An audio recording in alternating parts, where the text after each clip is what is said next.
Awesome, awesome. Holy crap. Wow, that was... So we came into this expecting to fight a dragon, and we fought a table instead. How are you all doing? Basically the same thing.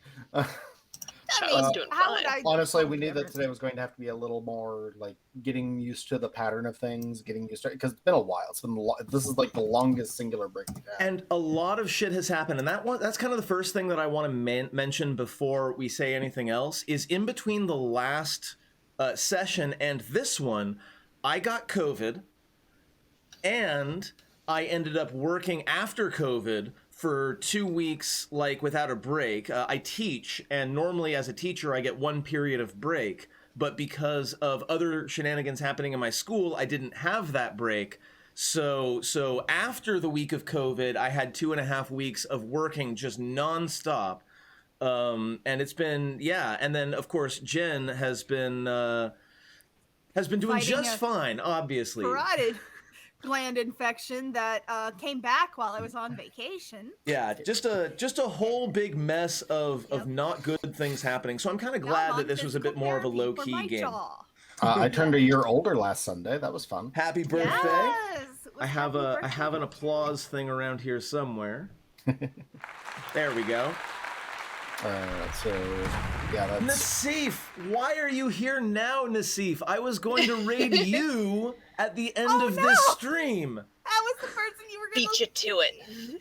Nassif, I was going to raid you. But I'm glad you're here. Welcome. I'm really, really glad that you're here. It's good to see you, my friend. We are just wrapping up the session with a bit of a Q&A and a bit of a reaction from everybody. So let's go ahead and Gail, you mentioned you had some feels to talk about, so let's start with you, because your character had a pretty significant couple of events happen in the last session and this one. So why don't you tell us a little bit about how Charlotte's feeling? Oh, man. Charlotte is exactly the type of character to put her feelings aside to get done with the task at hand. But unfortunately, I think almost all of the characters have been doing that since, even before Clarion died. Like, we're all like, all right, we'll just get through this, and then we'll talk about things afterwards, and then there keeps being more things, you know, because it's a dungeon crawl. So... Yeah, there's not a whole lot of time to, like, sit back and process. Calder doesn't understand. You're saying there's a way that isn't just taking all of those emotions and bottling them yourself dark and deep inside of you, so you lash out angrily constantly at things at disproportionate rates? Well, you see, that's the thing. I think Charlotte, maybe out of the entire group here, might be the most emotionally mature. Like, she doesn't have a tragic backstory. She's been, you know, she has a pretty loving and supportive family, and like... That is very emotionally mature, thank you. Emotionally mature, maybe. Emotionally stable. Maybe not when a ghost is possessing her, so now that we've solved that problem... That wasn't her. So yeah, I do want to... I feel like it's going to come to a head very soon. Maybe while walking down a very precarious chain ladder. That's always the best time to have a heart-to-heart talk. Yeah, it's an interesting balance, this particular module especially, because there's a lot of really brutal combat. For those of you who've been following along on YouTube, you know, the crew, you know, fought a roper and lost a character, and it was a very, very rough time. And those emotions still haven't really been fully processed. Nope. So that's nice. And the emotions from what was happening before Clarion died were never fully processed, especially by Clarion. Yeah, and there was, yeah, it was... Wow, I'm really going to be interested in watching all of this again, like from beginning to end, without the month and a half in between, to really see how this all works out. We still need to record, by the way. We still need to come up with a reaction for the lost session, where we had a file get corrupted, and unfortunately there's an entire session that was missing. And it was the session right after a player character died, so of course the worst possible time to lose footage. Jeff, tell me a little bit about Calder's reaction to today's shenanigans. Fortunately for Calder, all of his emotions were kind of low-key and kept in check. The closest he got to being upset was Kretha wanting to go down and activate the dragon event, which is no, not now, please. But that's really about it. Like, he's worried about Charlotte, and that's the thing. He's guardedly worried about Lore, but his relationship with Lore is a lot more complicated than he is willing to admit, because Lore is like Lore's complicated. Lore is someone that Calder has known for a very, very long time and has never liked. So it's all of these emotions he feels towards Lore aren't like fresh new ones either. It's the this bitch. Okay. I am gonna say, and I'm just gonna put this out on the table, that you would definitely get a leg up if you don't splinter the party. Yes, that's right. I'm making table pun after table pun after table pun. I was really glad. I was worried that this particular interaction would be missed, because this is a kitchen. It's kind of a side room. It's easy for you to miss. So I'm really glad that Lore decided to go down and activate the animated table. Originally, and I unfortunately never got around to this, I was going to stat out silverware and dishes that were also going to animate. I was going to go full Be Our Guest. But unfortunately, I didn't get around to ever statting those characters or those NPCs out. So I'm actually really glad the way it went, because if there had been a swarm of like cutlery attacking Lore as well, this probably would have gone very differently. I'm sure you can say that until when this party eventually falls backwards into the bad idea capital of Barovia. So. That table hit like a truck. It did, and it didn't even get to do its charge damage. The first time I hit Lore, I almost one-shotted Lore because I had applied the charge damage as well. Like, it would have been 24 out of her 25 hit points had I actually landed that. So it was not dangerous, but like dangerous enough to be like, oh man, what the hell?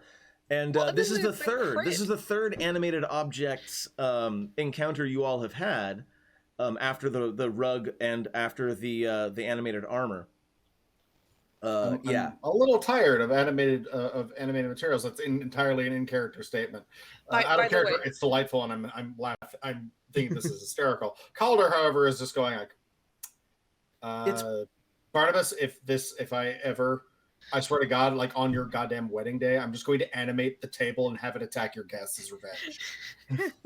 By the way, for the audience, the word is balderdash. That'll turn off the objects. Yeah, I remembered that word. Calder refused to invest any level of effort into that fight. I picked up the word balderdash, by the way. My late grandfather used to say it all the time. Like, he was this, super old white guy would talk about how, grew up in the 50s. Like, balderdash was his way of swearing. Yeah. Back when we were growing up, when I was a kid. Yeah, it's funny because, like, normally comedy relief happens right after the instigating event, right? You get a big dramatic event, and then right afterwards you get something funny happening in order to take care of the tension. And this time that worked out really well, because we had that really nice scene with Kretha and the ghost just before this happened. And I'm actually interested, Jen, in hearing a little bit about what Kretha thinks about her experience now that the ghost is no longer inhabiting her. But given that dwarves are one of her favorite enemies, one of the people that she is 100% generally against, what's she feeling right now? Well, she's definitely thinking. She's kind of doing some compartmentalizing, I think. Sort of, she's in the stage of, well, these dwarves are okay. She hasn't gotten to, all dwarves are okay, but she's got it. I'm gonna pause for just a sec. Nassif, who is been indulging in the jazz cabbage, I just wanted to mention that what just happened, what we're talking about right now, is the team stumbled across a table that had been animated with magic, and they literally fought the table. Like, a straight up just table animated with magic. They fought it, they won, but it was a very, very funny fight. post-traumatic table disorder. I love how Nassif's emote right there just went right up over Jeff's face. Poor Stinky too, because he got grabbed by the rug. Having a good time. He ran away from the suits of armor, and now he wasn't able to get a hit in on the table. Yeah, the table certainly stuck him a bit. So yeah, I think having the table to focus on, even though it was a very stressful, frustrating kind of little fight, and like she doesn't understand like this table animating, it does not make any sense to her, and she is definitely going to be suspicious of all tables from now on. That is a behavior that is going to be added to her, because she's not a mage. You know, she knows a few spells that are hunter spells, but she's not a mage. I'm no wizard. There's not too many tables coming to life in the swamp. So, yeah, you know, she's able to use that though to focus on that a little bit. I think she might be hamming it up a little bit in a way to use that as to help compartmentalize some of the emotions she's feeling about Arundel and you know, his plight and his, you know, finding peace and all of that, because that was very heavy. And that particular, like, the scenes that we did in the last couple of sessions involving the dwarf ghost that was possessing you, and how he died and why he died and all of that stuff, that was some really, like, that was some heavy stuff. Yeah. It was very heavy, and that's made a mark on her in a way that it's certainly not made on the rest of the party, because she carries those memories now. It's not just memories of things that were happening outside of her. She carries his memories now. Yeah. And that's a lot, because carrying somebody else's memories, you're carrying their emotions, their thoughts, you know, the time, like all of that. That is definitely messing with her quite a bit. Even, you know, not just the fact that, oh my God, you know, dwarves might be okay. Like, this is a specific person who felt this way, and it was, you know, horrible. Yeah. And like really deep grief. And, you know, I would say she probably has not had experience with a deep grief before. So that's something that she's kind of, she hasn't had a chance to like really like show outwardly, or try and not show outwardly, because got up table. But you know, this is something that she's going to have to deal with, this deep grief. And you know, and that's a lot. There's a lot of emotions just flowing about this entire group, because you've got Lore, who is trying to deal with the changes and everything that has happened. You've got Charlotte trying to deal with the changes that have happened to her friend that she does not understand. And you've got Calder, who's still trying to deal with, you know, the grief of Clarion and the stress of being down here, the fighting with Lore. You know, he's got Meepo. You know, Meepo's like kind of, him and Meepo are kind of holding each other up in some respects, because that's the closest relationship he has down there, you know. You know, it was kind of Calder and Meepo and Lore and Charlotte, and then we had, you know, Kritha and Stinky, and things are shattering in bits and pieces. So now it's going to be interesting next time. At this point, I'm actually getting it, because we haven't done this in a while. I'm actually beginning to fade as well. Let's go ahead, unless anybody else has anything else they wanted to talk about really quick. I was going to move on to the what did you have fun with and who do you want to nod thing really fast. Let's go left to right. So we're going to start with Jeff. What is something this session that you had a good time with, and what is a player character you would like to shout out? I had a lot. I actually had a lot of fun this session. It was fun to watch all the roleplay. I loved the reactions to the table. I loved the ham-fisted roleplay, but I especially loved the getting around the table and that we hear breathing. We do and we don't hear breathing. It's like they don't want to fight us. We don't care to murder them. So there was definitely you're lucky invisible. day. There was definitely an invisible, dwarf underneath that, or gray dwarf underneath that table. But it's like nothing to see. I was mistaken. Perception checks didn't go the way that they could have gone, none of us saw him, but we're all like, this is way too convenient, and we've been in this dungeon for days. We know what an ambush smells like, so it's like, I don't want to kill you. You don't want to die, so let's just move on. And what's a player character you want to give a shout out to? I think it has to go to Kretha to Jen for Kretha for that hilarious polarization of the I am possessed by a dwarf and I in theory loathe all dwarves, but not in practice right now. And that was very sweet to watch pull through. Big fan.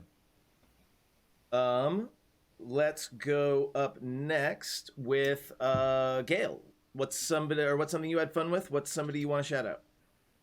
I had a lot of fun. I always like it when random items get to come back into things, and so the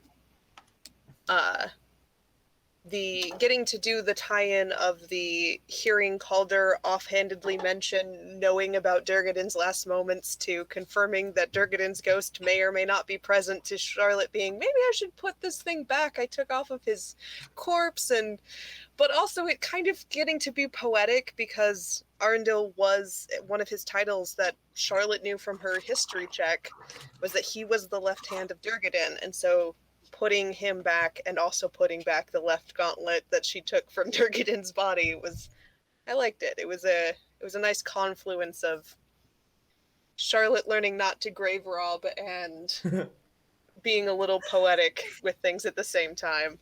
So I had fun with that. I like those special. Sorry, I didn't mean to interject, but there's like a quick bit of lore. The Faerunian dwarves are notoriously racist.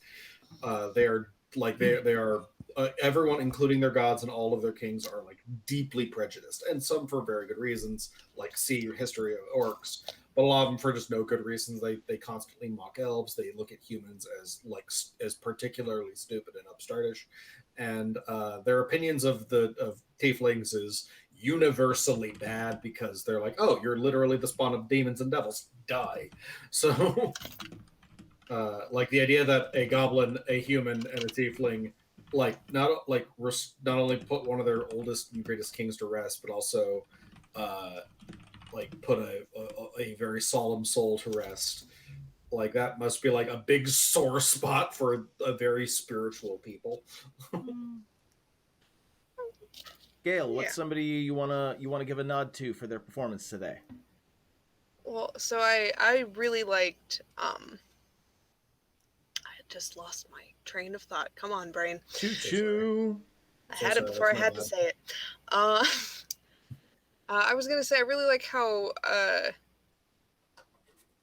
like we were saying, that there's kind of these default, pairs of two going into this with the Charlotte and Lore and with the Calder and Meepo and with the Kretha and Stinky. But I really liked how both of the other two pairs, kind of when they saw that Charlotte was in distress, I liked how Calder stepped forward and was like, I can guide you around, and Kretha was like, here, sit on Stinky, and so seeing the two other kind of default pairs through roleplay eager to help and not stay stuck in those two pairs and that sort of thing, I'm trying to nod you both at once and saying Charlotte didn't react in the moment, but I was like, oh. It was very sweet. Jen, what is something you had fun with, and what is somebody you would like to give a shout out to? Well, I give a shout out to Olivia for Charlotte for having to do that breakdown scene. And for the fact that we basically had her not going near Lore the rest of the time. And it was noticeable, I think, to the rest of the party, even if they weren't thinking about it. So yeah, that was very interesting and difficult. I had fun with the table. I really I love stupid references. I love Disney. I love Be Our Guest. I've actually eaten. I love the fact that I was useless. Maybe I wasn't useless. I did some damage to it, but I've actually been to the restaurant at Disney World called Be Our Guest, by the way. Yeah. It's excellent, and Have it's you had like the gray stuff. It's delicious. The full on, like, because Beauty and the Beast was one of the first movies that had a 3D animated area for the Beast and Beauty to dance in. They modeled the building just down to the centimeter. Wow. With the exception of the fire sprinklers in the ceiling, it is like beat for beat exactly the ballroom. That's gotta be funky. It's so good. And the gray stuff is like a frosting on a brownie, and it's absolutely delicious. Oh wow. The actual, like, I know that the real life gray stuff, like, is modeled after a very specific German dish. Yeah, probably. I used to have, and I have no idea what happened to it. It's been gone a long time. But a flip book of the scene where they're dancing, which is really fun because that basically means that you get to look at it cell by cell because it's a flip book. Yeah. So you could kind of see the hand drawing over the computer animation. It was really interesting. I have to shout out M for being here and being an absolute trooper while they have a 60-hour work week that they're dealing with. So they didn't really engage too much with this particular session, but I expected that, and the fact that they were here at all was absolutely phenomenal. And like I said, it was a really nice sort of comedic, fun encounter, and I had a really good time with it. I feel like not being able to engage kind of worked in M's favor a little bit because I see Laura as the type of person who disengages when feeling things. So let's go ahead and run through plugs for those of you who are going to plug. Jeff, where can folks find you and follow you and see your work? Well, I'm an artist on Instagram and intermittently and TikTok, but I'm picking up a little bit more because I have time and effort, and I'm home again finally. At Still Tired and Angry. And Jen, because I know that Gail is mysterious and unknowable. Jen, where can folks find you, follow you, and see your wonderful artwork? The Swedish Geek Ball on Facebook, on Instagram, on Twitter, which is at @tgeekball, and on Twitch. I stream mostly gaming lately. I haven't been doing the digital art as much because I am absolutely just going wild with the physical art, and I don't have the setup to stream it. Totally. I need a whole new computer, a whole new microphone, a whole new everything. It would be a thing. But definitely check out any of those places to see me play fun games and to see my artwork as I work on being an actual professional artist instead of a professional artist. And you can find me on Twitch and Twitter at MathDemigod. And if you enjoy this content, but you can't necessarily make it live, you can find this and my other streams cut up into easy to digest chunks over on youtube.com/gamingmathematically. I really appreciate everyone. I appreciate those of you who came here. Nassif, thank you very much for the raid. Kistrel, I'm glad that you were here. I know you're not actually here now. If you want, we are also going to do a live rewatch of this session on Saturday starting at 10 a.m. Pacific, where at the very least me and Gail and probably M will be in chat discussing things as they happen. Beyond they know I that, don't wake up that early. That's entirely fair. Beyond that, thank you very much for watching. We really appreciate the support. We will be back for more Dungeons and Dragons on not this upcoming Tuesday, but the next one after that, so 2 weeks from today. And also, you can find me playing XCOM War of the Chosen on every single Saturday at 1 p.m. Pacific. Players, say goodbye to the chat. Chat, say goodbye to the players. It's really great to be here. Thank you very much. We will catch you all next time. We're back, baby.